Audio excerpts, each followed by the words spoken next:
Hier in dem wunderschönen Wien habe ich jetzt auch ein wunderschönes Mädchen an meiner Seite sitzen, Michelle Branch, die gerade ganz bekannt wurde mit einem Song von Santana, Game of Love. You were composing and also performing with Santana, Game of Love. How did this come?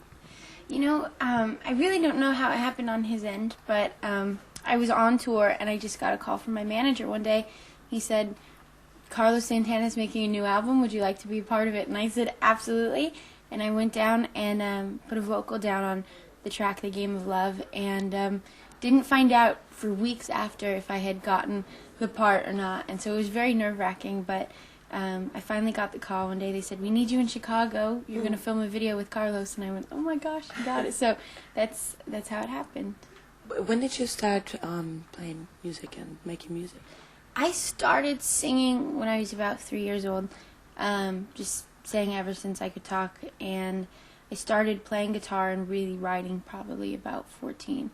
So I'm 19 now, so I haven't been playing for that long, so to be able to have all these experiences and travel all around the world, especially with one of my heroes, is definitely just a blessing and so much fun. Yeah. Is he something like an idol, like a teacher to you? Yes. Because he's really, I was just talking to him, he's really like calm, spiritual. He's got a lot of power in himself and a lot of energy.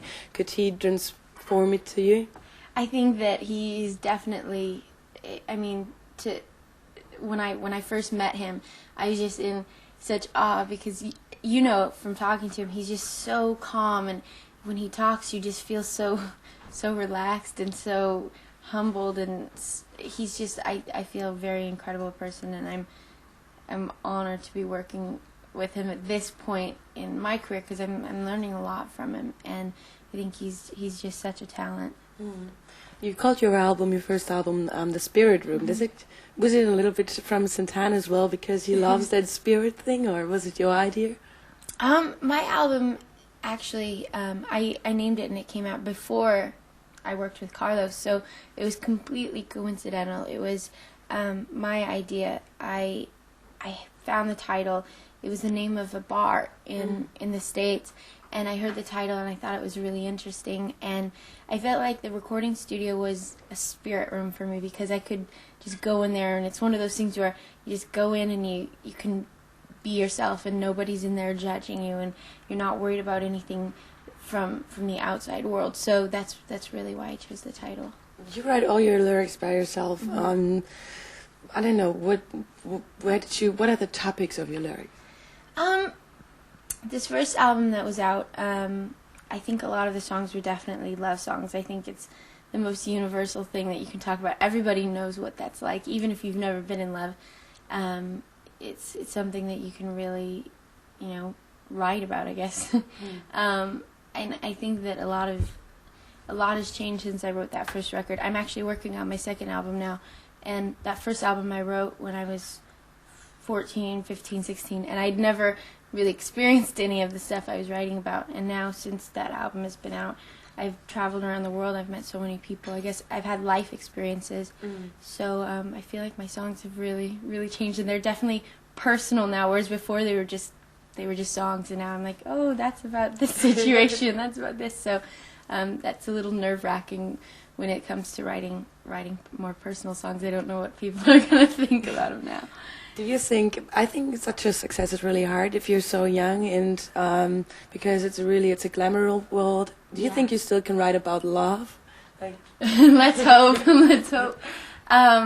It is, you know, it is hard. I hear a lot of people say being my age and doing what I'm doing is a bit rough, and there's definitely consequences that come with wanting to do what I do, whether it's never being home and traveling all the time, working all the time.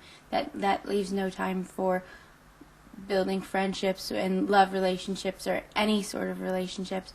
But I also feel like I'm really surrounded by a lot of people who really care about me and who aren't afraid to say, Michelle, you know, sit down, chill out, this is how you're acting, calm down. So it's great that I have those people around. Yeah, because the critics, they all praise you because you're really natural. Isn't it hard? I think it should be really hard if everybody says, oh, you're so natural, that you're being natural doesn't be so natural anymore. You Yeah. know, if you smile the whole time and you don't even feel like smile, this. What are you doing against it? You know, do you say sometimes "fuck off" or something like that? You know, there's those mornings you wake up and I'm sure you know it too, where you're just like, do I have to get up this morning? I'm human and I can't even open my eyes. I can't even wake up. But also, I think the thing that just really balances it out is I love what I do. I think if I ever wake up and I feel like it's, you know, I remember those days when I would get up for school and I'd go, do I have to get up for school today? But if I ever feel like that in the morning when I wake up now, I go, wait a minute, why am I complaining? I'm getting up to play a show with Carlos Santana. Yeah. I have no right to complain. And once you get out on stage and once you start doing what you do, and you know, it just definitely reminds you of why you do it, and it brings a smile back on your face.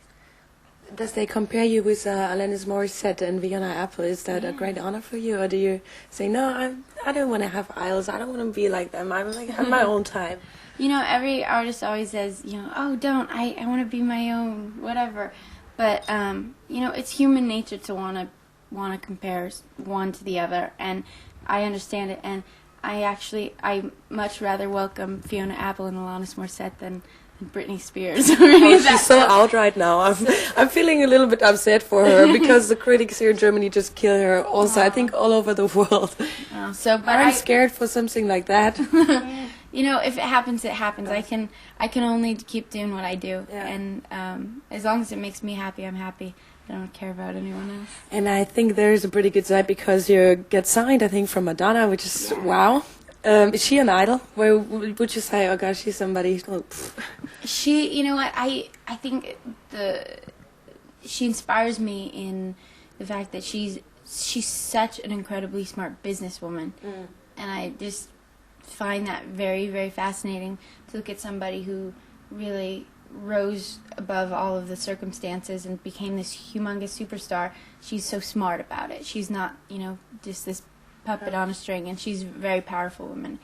And I just find it very, very inspiring. Did she call you? You know, I haven't seen her in a while. We've met a few times and seen each other a few times. I think the last time I saw her was when I was here in Europe. I was in the UK, and I went and I saw her play Up for Grabs that everyone was saying was horrible, but I liked it. So I guess I should like it because she's my boss. But I haven't heard about anything of hers lately. So, what's your next plans? Are you going back to the studios, going back to the States, going on tour? What's gonna happen? I just finished touring in the States. I was touring for about a year straight, and I stopped touring in October and started recording the next record. Everyone was saying, Michelle, take a break. And I was like, no, I don't know how to not work. So I went in the studio. I started making my new record. And I already have like 10 songs finished, but I don't know if they're all going to make it on the record. I just am going to keep working, take some time off for the holidays. But hopefully, I know in the States, I'm hoping my record will be out by the end of April. So I hope shortly after you guys will hear it here. But I'm really, really excited about it because the old record was, you know, me, I think, you know, when I was 15 and 16, and I feel like I've grown up a lot since then, so I just can't wait to see if people like it or hate it. And yeah, the second record is most of the times the really important one.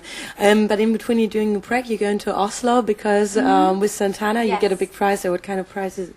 Oh my gosh, I am performing at the Nobel Peace Prize Awards, something that I never performing there, but you don't like. Are you both getting one?